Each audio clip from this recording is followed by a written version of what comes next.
อยสลักสบายดีวันนี้พวกเขาก็ได้ออกมาพุนวงฟาร์มอยู่หลักเสาเอ็ดกินหญ้าอีบ้านธนาคหญ้าทั้งกินทั้งหญ้ากินทั้งหัวอาหารวันนี้เขาก็สิมาไทยให้พี่น้องได้เบิ่งอีกเนาะว่าปัจจุบันนี้เพิ่นมีแบบใดแน่เกลือปลาไม่ใช่ไม่คนเป็นแมงอันนั้นนะคล้ายๆตัวนี้หูจะควมตัวนี้หูจะควมเลยตัวนี้แล้วว่าขันตัวน้อยหันบางทีเราหาอาจจะได้ปีนึงปีปลายนี่เขางามเลยเนาะเขาต้องสังเกตด้วยโอ้แล้วเขาสังเกตได้ว่าไหนตัวสูงตัวน้อยผู้ใดเคยได้รูปได้บ่ายกวางแบบสิวะฮะเคยเห็นจะเกลือได้ตั้งเกิดมันหากันแต่บอกเพิ่นให้รูปให้บ่ายเห็นได้แบบหายไปนี่นะเจอกับไอ้ข่าวคนนี้เนาะโตกันกับไอ้ข่าวนั่นนี่นะของสูงสุดสีกันแบบอันนี้เสร็จบุมีขนเนาะเขาตัวนี้แบบเห็นป่ะที่ว่าเราขนเขาแล้วเขามันจะเนียนแบบนี้เลยบุมีขนโอเคแล้วพี่ตัวนี้นั่นแล้วขนถ้าสมมติเราป้งไม่จะเป็นแบบเดียวกันคือตัวนั้นมันจะป้งอีกอยู่วะป้งตัวนี้กับซิลนแม่ตัวนี้คันแม่นร่นไปทั้งสองเบอร์แล้วก็ค่อยปูขึ้นมาอันนี้บุมีขนในวันเดิมเขาจะเอาไปวิจัยแบบคนเขากระตูกแล้วก็ให้มันป่งใหม่ที่ตัวนี้คือกวางเนาะขาดมือขาดเลยทีปีนี้อันนี้มันสลักแล้วอันนี้มันก็แข็งอยู่เด้แข็งแล้วจะอบจูนขึ้นมาแล้วค่อยนุ่มถ้าสมมติว่าเบื้องนึ่งถึงว่าจะล่นไปก้อนล่ะมันก็ตรงในท่ากำนี้ป้งขึ้นมาพร้อมกันตัวนี้จะบป้งขึ้นมาอีกเดี๋ยวนี้เพิ่นยังบ่มาเนาะอีกแรงจังหน่อยนี่เพิ่นสิออกมาเต็มเบิดเลยแถวนี้นี่เข้ามาเบิ่ง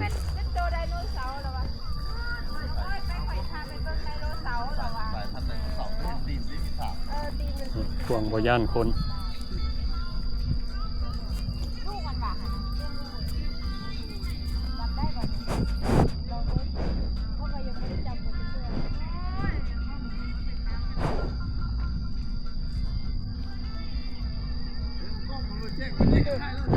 กล้องกันเลย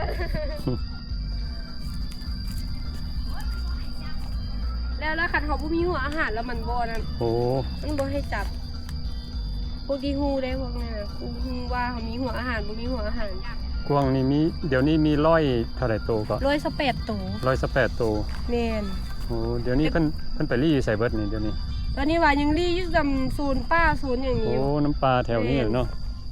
เดี๋ยวจักหน่อยตัวสุกเอิ้นมากินหัวอาหารแล้วเพิ่นก็จะย่างมาได้บัดนี้ย่างมาเป็นฝุ่งมันยังจื้อเจ้าของได้บัดนี้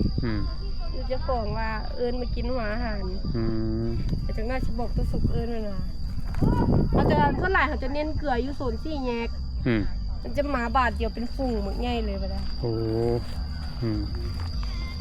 ในตอนนี้ประมาณ5 โมงแล้วที่จักหน่อยเพิ่นก็มาเกลือไปเบิ่งปลาวะโดยเบิ่งปลาแล้วเดี๋ยวเขาลองเลาะอ้อมส่วนมึงเนาะโอเคปลาที่ว่าเขาเพาะพันธุ์เองไงที่ว่าเขาเลี้ยงมาเป็นตัวน้อยประมาณเท่าฝ่ามือปลาเนี่ยปลาทับทิมปลานิ้นเป็นปลาธรรมชาติโอ้เว้ยวิญญาณเห่าเนาะผู้ใดแห้งเก่าแล้วแห้งยู่ดนโอ้สุสีกับหมาไอ้เด้นี่ความคุณนะบริยานคุณเลยอันนั้นความมันคุณนะเดี๋ยวนี้คุณมีแนวเราสนใจควงพากันลี่กันอยู่ในป่าเพิ่นละเนาะเพิ่นยังบ่ทันออกมา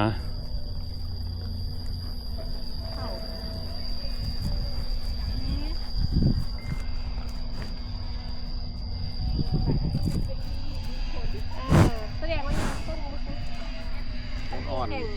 เก่งก็คือว่าสุดละ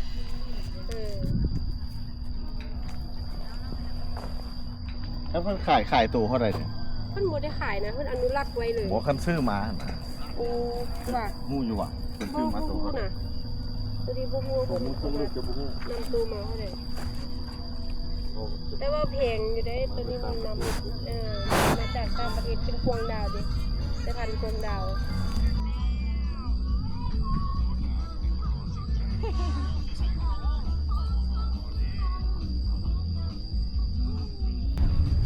แล้วอยู่จุดเดียว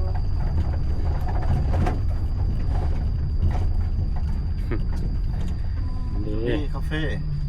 แม่นอันนี้ศูนย์เฮ็ดคาเฟ่ฝากได้ ไปดิ เข้าไปเซให้ แม่ เพิ่น หัวอาหาร ไปเซให้เพิ่นก่อนไป เจ้าของ มาฮอดตอนเด็กก็ได้ หาก็มาอืม เพราะเราว่ามันแคบ สบายดีสบายดีมาน้ำหมู3 คน โอ้อันเพิ่นออกอันเนี่ยก็เฮ็ด เออ เฮ็ดอันบนตึกเบ็ด เด้ โอ้ เพิ่นฮู้เด้ เพิ่ เพิ่ น น ตลอด เพิ่นติดตามเด้ คอยเบิ่งเพิ่นมักไทยอย่างอยู่อเมริกามาให้คอยเบิ่งได้ตัวเจ้าไทยมาอยู่อเมริกานะ เอ้าเจ้าเห็นบ่เจ้าจืออันเจ้าไปไอ้กินปิ้งไก่ไม่อย่างอยู่อเมริกาแล้วค่อยพยายามเฮ็ดคือกันนี่แหละ โอ้ นะเอ้าค่อยยังอันน่ะแชทบอกว่าให้เบิ่งคาเฟ่งามๆมาให้เบิ่งแดนจะชื่อวะ นี่แหละแล้วค่อยปลูก นี่ เนี่ย เนาะ แล้วค่อยเฮ็ดคาเฟ่ โอ้ ตัวนี้ที่เป็นคาเฟ่แบบคล้ายๆแต่วันหลังน้อยก่อนบอลเจ้าไปฮั่น อืม แต่ว่ามันก็โอเคมันบัดเจ็ตบ่สูง อันนั้นตัวนี้เนี่ยมันค่อยสิพยายามก๊อปปี้มาจากภาพตัวนั้นแหละของเจ้า บ่โอ้สไตล์แบบอเมริกาเนาะ ข้างๆเจ้าอีก ไดโนเสาร์2 ตัว กูดอกโอ้ยอขึ้นคอบอกสูงไดโนเสาร์ อ่ะตัวอันนี้มันบุกินหมา กิน กินบี ต้อง บี บีจะต้องบีแบบนี้ ตัวนี้โอ้เราคุ้นเนาะจับได้บ่ นี่จะบีแบบที่แล้วก็โยนให้มันก็ได้ ไอ้ตัว เพราะ นี้ มันแหบพอดมือคุณ มันกินไวแล้วจะต้องอันนั้นไว ว้าวตัวอะไรเนี่ยไอ้ โอ้ยอขึ้นลงสูงพูดยอขึ้นด้วยกัน คือนกกระจอกเทศเนาะมันมีไข่ปะ นี่แต่ว่าไข่มันจะน้อย นี่เพิ่นมีอาหารหลาย โอ้หมอนี่คุณน่ะมากินข้า มันหุ้งความได้แต่ว่ามันเข่ามันแหลมด้วยเสื้อ เอาเจ้าต้องอันน่ะเกลือได้เจ้าก็ให้ผู้นั้นถ่ายรูปเจ้าเกลือ กิน ให้ปาดกระดับ2 อันเลย ย่ำ2-3 อัน 2 อันเลยปาดเป็นวิดีโอให้งามเจ้าค่อยๆเรียง โอ้มักแท้ๆเพิ่น มุกกล้อง ดิบปะไว้ มาไผ่ใกล้น่ะไผ่ว่าของมีในโลก เดี๋ยวจังหวะสีพาเลาะสมทางในตัวนี้ต้องบีหน่อยนึงบีแบบ โอ้ดีๆเนาะอืม มันนั้นบีหน่อย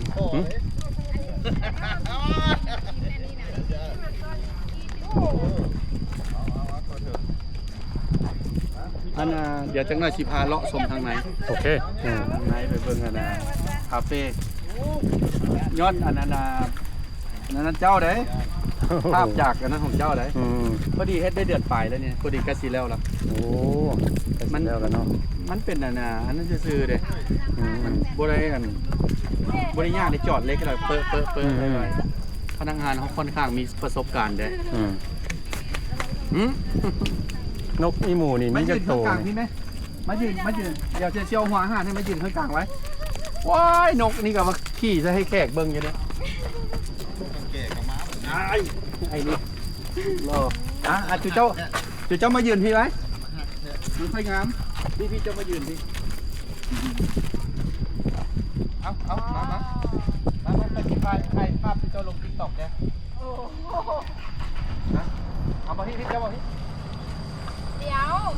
ดี๋ยวเมฆ เอาดิเกลือเลยดิ คาเฟ่ของเพิ่นใกล้สิแล้วแล้ว โอ้มันน่ะแล้วเราเป็นผู้หญิงแล้วมันน่ะ โอ้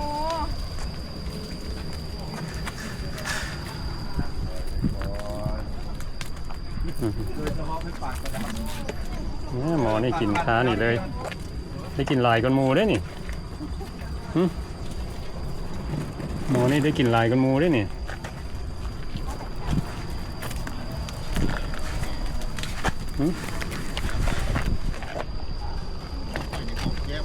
มันขาด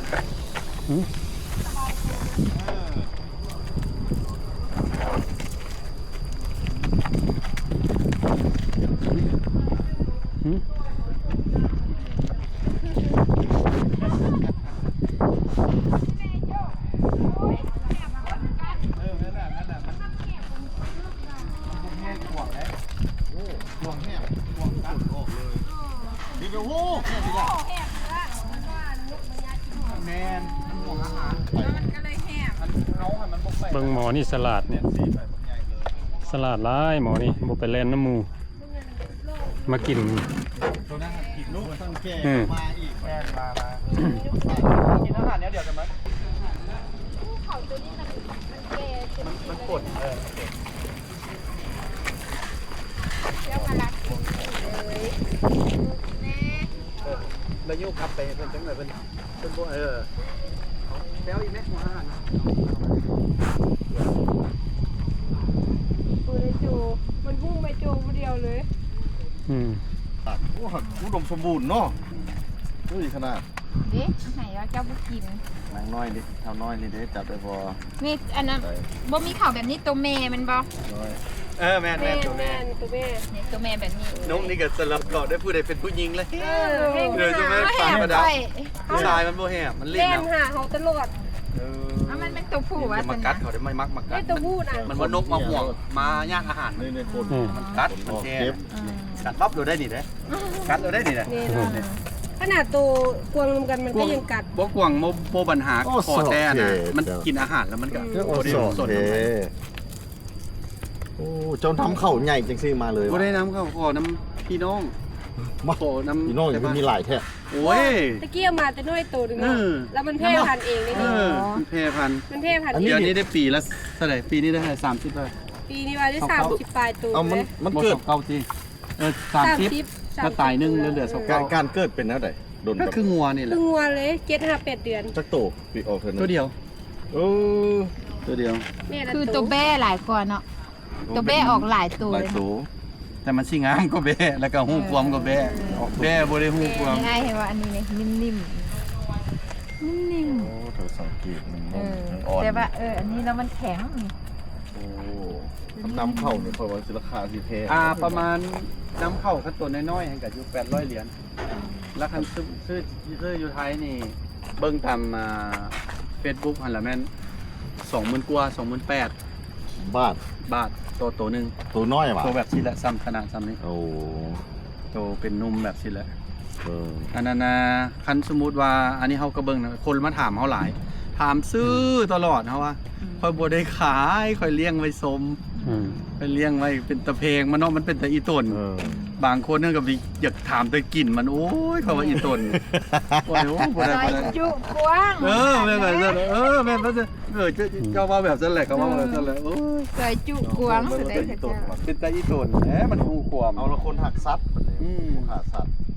ก็เลยอันไอ้โจ้เพิ่นเอาเพิ่นน่ะนะเพิ่นถ่ายภาพอยู่อเมริกามาให้เฮาเบิ่งเฮาก็คล้ายๆว่าอยากเฮ็ดคล้ายๆคืออยู่อเมริกาแต่บ่คือเฮาเห็นคาเฟ่อยู่อเมริกามันงามแล้วเฮาก็เลยอันน่ะเฮาเบิ่งตามช่องเฮาติดตามช่องอันน่ะคนบ้านนอกเฮาเห็นแล้วเฮาก็ดัดแก้ให้มันสภาพแบบเป็นคาเฟ่เนาะเอาไปเบิ่งกันทางในอ่ะ โอเคเอา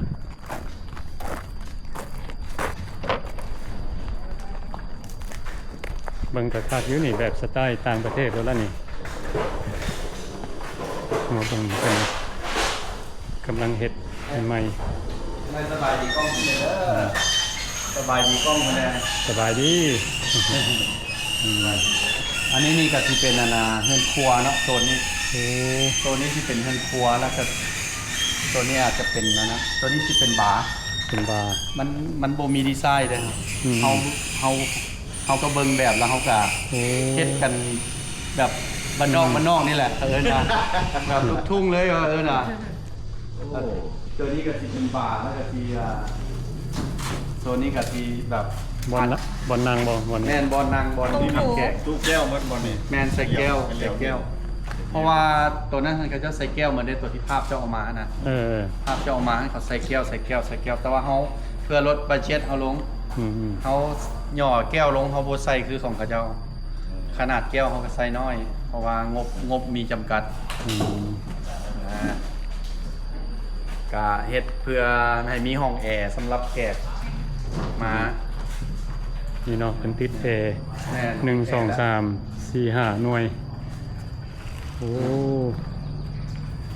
อืม แต่ก็สิใส่เครื่องเสียงได้เด้มีเครื่องเสียงอยู่นอกนี่ได้ เสียงพร้อมเนาะ แต่บ่ฮู้ว่าอันนี้เทคนิคส่วนตัว ผมไปว่านั่งข้างนอกนี่ก็สิมีเนาะ แม่เขาอาจจะเทคอนกรีตนะ เจอของฟรีเนาะ คอนกรีตแล้วก็ให้มันน่ะสามารถนั่งกินกาแฟได้ อืม ยามเช้า อืม อันนี้ต้นไม้ให้มันใกล้ ให้มันได้ใกล้อะนะเหมือนมันค่อยห่มมันค่อยเย็น อืม นะ โอ้ครับลาดอืม ก็ถือว่าแล้วไปประมาณ 60%ละ 60%เนาะ งบออกมายังบ่ทันฮอด10,000 เทื่อ อืม แต่มันสิฮอดตอนเฟอร์นิเจอร์เข้ามา งบเขาก็สิประมาณหม่องป่าประมาณ20ปลายพันหรือว่า10ลดลงมานั่นก็ดี อืมอืม นะ สร้างเบิดนี่น่ะ แม่นละเมิดนี่ละสิประมาณนี้แหละ ประมาณ20ปลายพันเนาะ แม่นแหละ ประมาณ20,000ซะเนาะ ประมาณ20,000นี่แหละ อืม มาเทื่อกับรุดมาเทื่อกับเกิน โอ้ อยู่เราๆนี่แหละ อันนี้ก็สิบ่แพงไอ้พวกนี้ว่ะเพราะว่ากวดบัญชีนี่ยังบ่ฮอด200,000 บาท 300,000 บาทปานนี้ แต่ว่ามันสิเป็นนักช่วงเฮาลงกะโลซื้อเฟอร์นิเจอร์เข้ามามันจึงฮอดปานนั้นอาจจะฮอด 20,000 โอ้อืม แต่ว่าเห็นภาพอยู่อเมริกาเจ้าไทยมาโอ้หลังมันย้ายโอ้งามแล้วก็ใส่แก้วอาจจะค่อนข้างไฮสแตนดาร์ดครับเบิ่งแต่ว่าค่อยก็ก๊อปปี้ออกมาได้ค่อยประหยัดเอา ดี ประโยคเด็บเบิ่ง YouTube นี่ก็ดีแนวหนึงเขาได้มาแล้วเขาก็มาดัดแก้ใส่ ได้เรียนรู้หลายอย่าง แม่น อืม เนาะอากาศมีนั่นเนาะวันนี้เขามีหยังถามตื่มบ่ อืม วันนี้คันบ่นั่นก็ไปเลาะตื่ม อันน่ะอีกประมาณนั่นน่ะเดือนหนึงบ่จะว่าแล้ว ประมาณเดือน ประมาณเดือนหนึงเนาะ อาจจะบ่ถึงจะว่าสิพยายามให้มันแล้วก่อนนะวันที่1 เดือน วันที่1เดือน6 6เพราะว่าวันปลูกต้นไม้เด้เฮาก็สิปลูกต้นไม้ โอ้ แขกก็สิมา มันแป๊บเดียวนึงนะ แล้วก็สิเปิดเลยบ่เปิด ยังบ่เป็น Grand Opening เถอะ ยังเนาะ มันสิเป็นเปิดธรรมดาแบบสิแหละ โอ้อืม แบบเปิดให้แขกเข้ามาเล่นมาเที่ยวสัวขาว อืม ที่พนักงานเจ้าคนไหน ฮะ พนักงานเจ้าอ่ะ แม่น ดูเคยเห็นหลาย มันพนักงานเมียข่อยเมียข่อยเลย นางว่ะ ช่วย นี่ผู้ใส่แว่นงามๆแบบนี้เมียข่อยแหละ สบายดี เกี่ยวตัวอย่าง เดี๋ยวมาเบิ่งไปเลยมันสิหลายสิหน่อยก็ อยู่เลยเข้าไปอยู่หันขาเอ้ยออกมานอกที่น่ะ บ่ต้องท่านะเข้าเลยรถเช็คอิน แมนเข้าไปอยู่หันเลย หาบัญชีฮะ เลือกเว้ยเลยปันดาวบัญชีหันนะลูกสาวเลือกเลยเอาหาแล้ว มือแรงอยู่เจ้ามาวันนี้มันหลายโอ้ยมาเก็บภาพแขกไว้ให้เด้อลงTikTok นะ สบายดีจ้า ไม่ไปผู้เปิดน้ำตก โอ้ ปานประดับ เมืองนี้ ลืมบอกพ่อเจ้า เปิดนะ น้ำตกให้ดู โอ้ลงมาใส่เลย ลอยมาใส่เลยได้นี่เอาแม่อาหารทิ่มลงไปนี่ นี่ของแท้ตัวนี้ นี่มันลอยมาเป็นหน้าแบบนี้เลยเนาะ ผักไว้ตัวนี้หน่อยโทษ อืม ของแท้ตัวนี้ พ่อพันธุ์นะ เพาะพันธุ์ปลานินนำนี่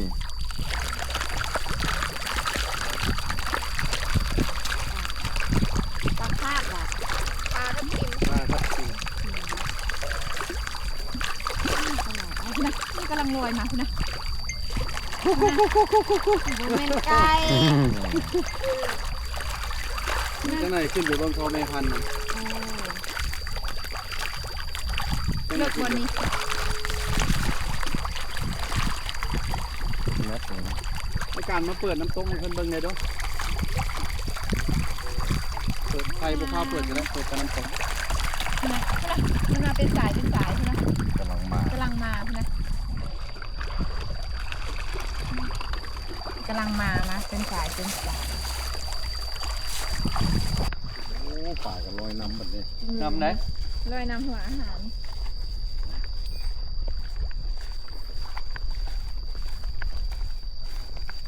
เอาไปปล่อยที่หนองเขาบุเหลือแบบปลาแบบนี้เอาไปปล่อยได้คืนนึงให้มันออกมาเกินลูก โอ้เลยปล่อยมาหลายตัวแต่ว่าต้องได้เห็นตัวอ้อมหนอนน้อยนะคนเต่า ตัวนี้จะเป็นพ่อแม่พันธุ์มันนะ โอ้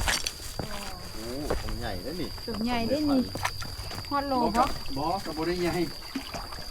มันก็ไม่ได้ใหญ่ กะใหญ่ตัวใหญ่แน่น้อยแด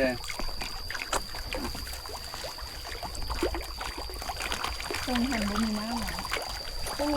โอ้มันเป็นเห็ดอะเป็นถ้ำอยู่นอก อันบ่อันน่ะ เฉพาะ บนไร่คนกรีด ใหญ่ อันนั้นน่ะค่อยกอเอาแล้วก็โป้เอา แม่ว่ะ กอแล้วก็เปิ้มันพังหลายเทื่อแล้วเด้เอางบปูมีพังแล้วก็เสริมพังแล้วก็เสริม นี่มันดีน้ำยา ที่ตำพงมันเป็นพงเยอะ มันแค่5 ดาวเราได้ไปเหยียบเราได้ ที่ไหนนี่นะ นอสังมนอยู่ประเทศไทยเขาว่ามอนออันดับหนึ่งของเมืองไทยเป็นว่าค่อยกับสร้างมาส่ง2,000เบี้ย เนี่ยกำลังตรง กำลังส่งนะทุลุจิรีพุ่น โอ้เธอจะกินแกงหน่อไม้แน่นอน เอ้ามื้อนี้เขาเฮ็ดให้เด้อมื้อนี้มีไหนมีเมนูอันนั้นไหน นี่ว่ะ มีเมนูแกงหน่อไม้ โอ้ย มันกำลังแทงขึ้น โอ้ถือใจ ใส่แกงหน่อไม้ อันน่ะมื้อนี้มีเมนูหน่อไม้ปิ้งกบผัดเป็ดกบปิ้งปลา หวานจ้วย มีพระเข้าสามัคคีวะนี่ เอ้าต้อนรับไอ้โจเพิ่นเด้จังหน่อยย่านเพิ่นเมือก่อนก็เลยว่าให้เพิ่นมายังว่าย่านเพิ่นเมือก่อนก็เลยว่ามาขอเลี้ยงเพิ่นก่อน งามหลายพุ่นน่ะ มีดินใหญ่ทำจังซี่เนาะ หน่อไม้ของเพิ่น สมัยเก่าเพิ่น เพิ่นปลูกหลายโอ้งามธรรมชาติ ตอนนี้ใช่แล้วเห็นเราสะอ้อนเห็นแบบนี้ เข้าไปได้วัน ได้ ดูเนาะ ทุเรียนเขาปลูก ตรงนี้ ขึ้นส่วนหนึงเขาปลูกทุเรียนส่วนหนึง ที่ปลูกอยู่นี่วะทุเรียน ปลูกแล้วมันบ่ขึ้นส่วนหนึงแล้วมันก็ขึ้น ขึ้นอยู่บ่ มันบ่อยากอันนั้นปานใดนะเด็กมันบ่งามนะ โอ้มันบ่ถึกแดดมันก็บ่ขึ้นแล้วเนาะ บ่อันน่ะเขาลองปลูกอยู่โฮม มันอยู่กล้องหมอนี่ ปลูกอยู่แดดกระต่ายคือกัน แล้วเขาลองปลูกอยู่โฮมมันมักเล่นของคนที่แหละ มันงามอย่างน้อยงาม โอ้ยออกกำลังกายดีแท้นี่น่ะ แม่ เล่ น นไล่กันดีแท้ ได้จักเดือนละผ่านประดับ2 เดือนนะ3 เดือน 3 นะ เดือน พุ่น นี่3 เดือนนี่ใหญ่ไว้ตอนเจ้าเลี้ยงมาเจ้าเห็นมันใหญ่นะโอ้มีความสูงแบบมันใหญ่แบบใหญ่ไว้เล แล้ว ย เฮ็ดได้สิแอมให้เราคุ้นบัดนี้คุ้นคนคืออยู่นอก คือการคุณ ใหญ่มาสิคุ้นบ่ 5 เดือน ล่ะ แล้วก็ปล่อยแล้ว แม่แล้วก็ปล่อยออกใหญ่แล้วก็ ย่าน ปล่อ เรา ยอ สิ อก แห่เป็นจังซี่เลยฮะ บ่จุดนั้นคือกันละแบบที่คือกัน ตอนยังน้อยก็เป็นแบบนี้แหละสุนัข ใหญ่มาแล้วก็คุณ แล้วข้าวเกลือแล้วก็คุ้นไปเอง แม่แล้วก็กินอาหารแบบมันนั่นเอา เด้ เด้มันคนเข้ามานะมันม่วนเลยมีความสุข นี่พูดน่ะแล่นให้เฮาเบิ่ง เออ พูดจ่าฝูงนั่นน่ะ ขั้นตอนยังน้อยก็กิ้วกิ้วกิ้วกิ้วกิ้วกิ้วสิ มันยังน้อยแลนไวเนาะ ปานหรือว่าเฮาบ่เอาต้นนั้นก็ได้เฮาปลูกต้นเดือนี่เลยปลูกต้นมะเดือ ปลูกต้นมะเดื่อให้ แม่นเอาไว้ให้กวางกินดีกว่าต้นข้าวเนี่ยเดียวนะเพิ่นมาไปย่างมาที่ได้บ่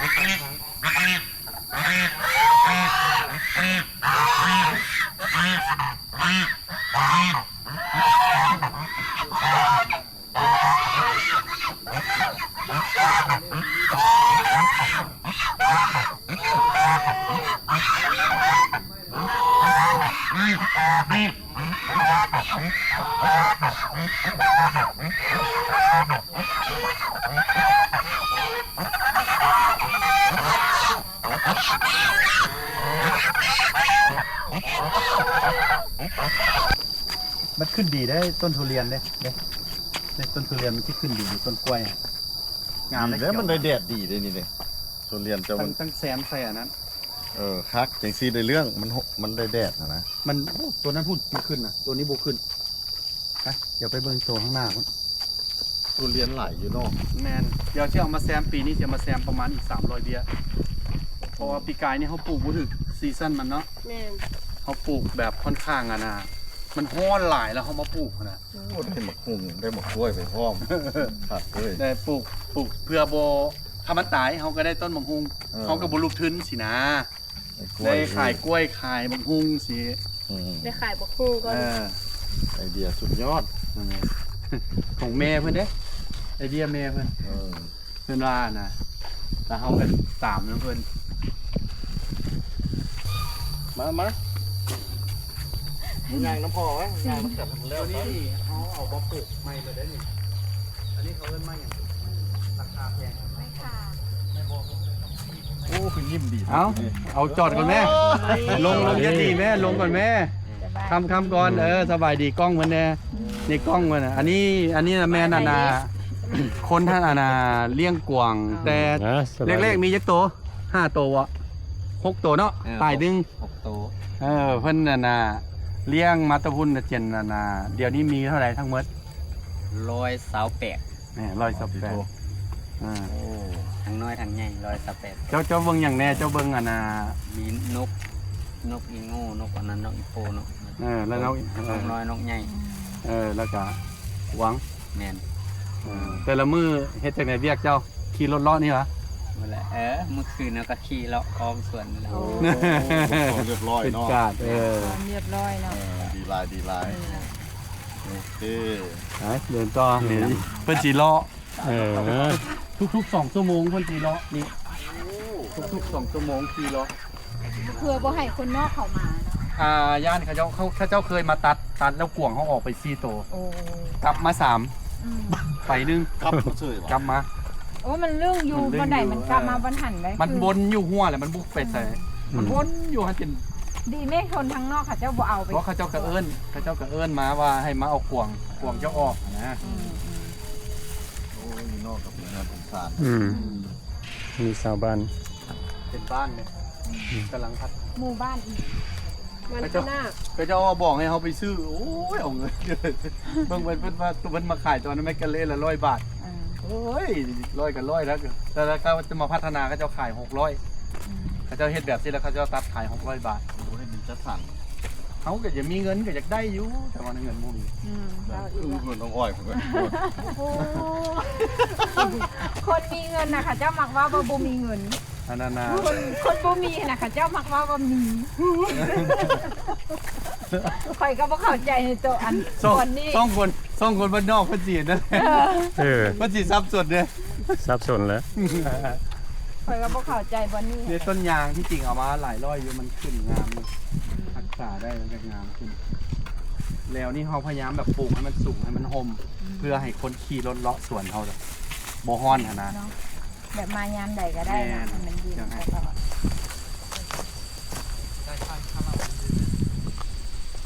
ไม่กำลังขึ้น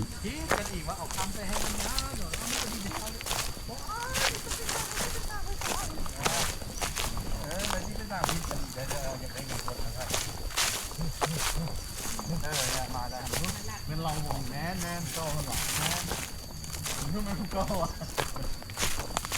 เราก็เนื้อตัวใบหมดแล้ว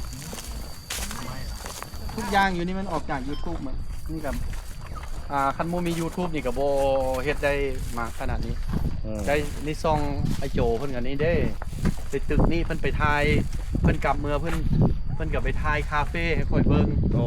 ค่อยก็เห็นแล้วค่อยก็มาเฮ็ด แล้วข้างในมันได้ค่ายเคียงจริงสิบ่โจ บ่ทางในบ่คือกัน ข้างใน ยั เป็ ง น บ่ เจ้า แล้ว แบบครัว ยัง เอ บ่ ง แล้ว เดี๋ยวมันเป็นครัวแล้วก็ตัวนี้ก็สิเป็นบาร์คล้ายๆเป็นคาเฟ่ แล้วข้างในมันเจ้าเฮ็ดเอง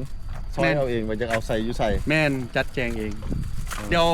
คันคนบ้านนอกบ่เมืออีกประมาณเดือนนึงเดี๋ยวมาถ่ายใหม่ทางในมารีวิวทางในใหม่ ตอนแล้ว แม่นตอนแล้ว อ เดี๋ยวเจ้าตอนนั้นเจ้าก็มานั่งกินกาแฟ โอเค ให้ FC ของอาณา FC ของอา Mr. ณาคนบ้านนอกแม่นแล้วเบิ่งนั่นแหละเพราะว่าเพิ่นคล้ายๆเพิ่นมาบุกเบิกพร้อมเฮาซอยเฮาได้ โตมังใหญ่ อาณาซองคนบ้านนอกนี่คล้ายๆเพิ่นมาอาณา บุกเบิกซอยเฮาเพิ่นว่าเพิ่นมาแรกๆอ่ะตบมือนำกันย่างมาแล้ว แต่อ่อนที่เราบ่แห่จับได้ เป็นแบบที่แหละแล้วตู้เฮาที่อ้อยแล้วมันมีคนนั่นที่ว่าเมื่อกี้ขี่รถอันไฟฟ้าเนี่ยมันเห่ๆแบบนี้เราที่พยายามเอาอาหารมาเกลือให้มันออกแล้วให้มันลึ่งบ่เกินเดือนนึงคุ้นเลยว่าซั่นได้ใช้เวลาได้เสียเวลา เด็กหาแม่ ทีแรกตัวนี้ก็แห่คือกันหลังจากกินหัวอาหารเข้าไปแล้วก็ เจ้าจนชื่อเราพุ่นเหรอ อ่า มันคือกันไปหมด บอกว่ามันก็แตกต่างหน่อยนึงมันก็ คุณนี่อสอดด้วยคุณนี่ จะเป็นมันจะกินนี่ได้คันได้ยินเสียงตัว นั่นเอง อ่า จับเนี่ยเราคือทอดหมา ตัวนั้นพอดีได้เดือนปลายขนาดตัวอยู่ทางขนาดตัวน้อยเดือนปลาย โอ้ใหญ่ไวเนาะ แม่ใหญ่ไว้เจ้าเลี้ยงเจ้าสีมีความสุขบอลว่าเห็นสัตว์เจ้าใหญ่ขึ้นมา แต่ว่าตอนเจ้าสีเสียใจตอนมันตายเนี่ยมิใช่เสียใจดีใจทุกมื้ออยู่ ค่อย นี่ กับหมาเฮือนเลยกับ คนทักหมานี่ ใช่มันห้องคือเนี่ย อันยางรัดที่ซักบ่ได้ขี่รถได้กันเลยได้เลาะหน่อย โอ้น้ำนะมันเต็มแล้วมันล่นลงมาอันเลย เดี๋ยวจะมาเอาไปนั่งตรงเดี๋ยวตรงขอบแก้วไอ้เนี่ยโอ้โหตัวเฮ็ดตอนยัวเอาลูกไปมาซื้อลูกคืออยู่นะช่วงค่อยแต่งงานค่อยสิบ่ได้ใช้ชีวิตอยู่นำมันกับครอบครัวอยู่ที่ก็ยังได้ยินเสียงน้ำสาดค่อยกันเลยแบบว่ายัวให้ลูกมาอันนี้ขึ้นแล้วมันมาขับรถ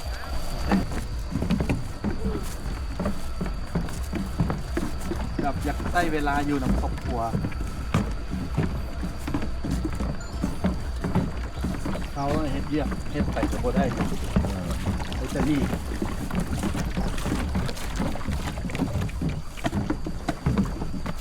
ไอ้เลาะกันที่เคยแล้วนี่เจ้ามาบ่มีคอกกระต่ายว่ะมีบ่ บ่มี บ่มีเนาะเนี่ยไปเลาะเบิ่งคอกกระต่าย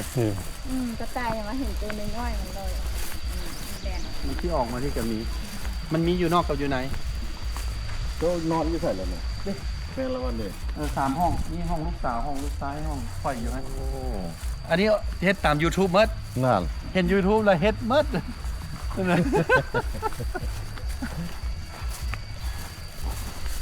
กระต่ายที่มีอยู่นอกกับอยู่ใน โอ้ขัน อยู่ไหนเพื่อให้อะ โอ้ นะ มันเล่นมาหา แม่นอยากกินหัวอาหาร เราหิวได้เนี่ยคุณเนี่ยปลาหญ้าบอกงาม ผ่าแล่นมาแล้วแหละผ่าเอาแล่นมาแล่นมาเรื่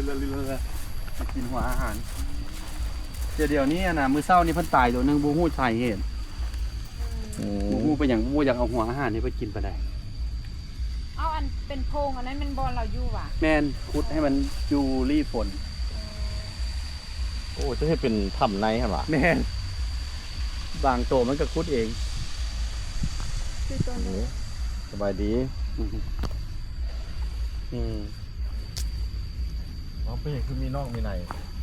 นอกกับมันหลาย อันนั้นมันคลอดใหม่เด้ แล้วจะมาจะพูดตรงกันวะ เราอันน่ะเราก็มาได้พุ่นหากแต่ว่าเรามาอยู่ลาวนี่แหละพุ่นนี่ มาแล้วอยู่แสง อยู่บ้านอันน่ะปากทาง โอ้ยบุกทาง เลยเพิ่นมาอยู่นี่ได้ประมาณ10ปลายปีแล้วบ่ ว้า เพิ่นก็มาสร้างเล็กๆน้อยๆได้พออยู่พอกินอยู่นี่อยู่บ้านเฮานี่แหละ ยังเป็นสายโสด ว้า เลยเลย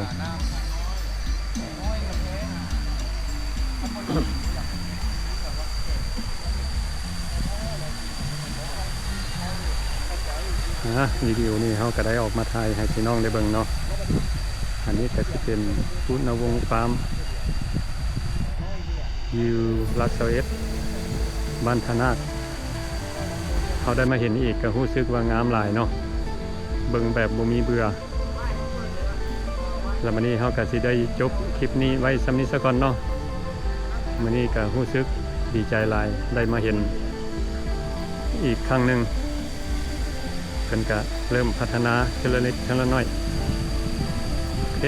เป็นจังใดก็ขอบใจเบิดทุกคนที่เข้ามาเบิ่งวิดีโอของเรา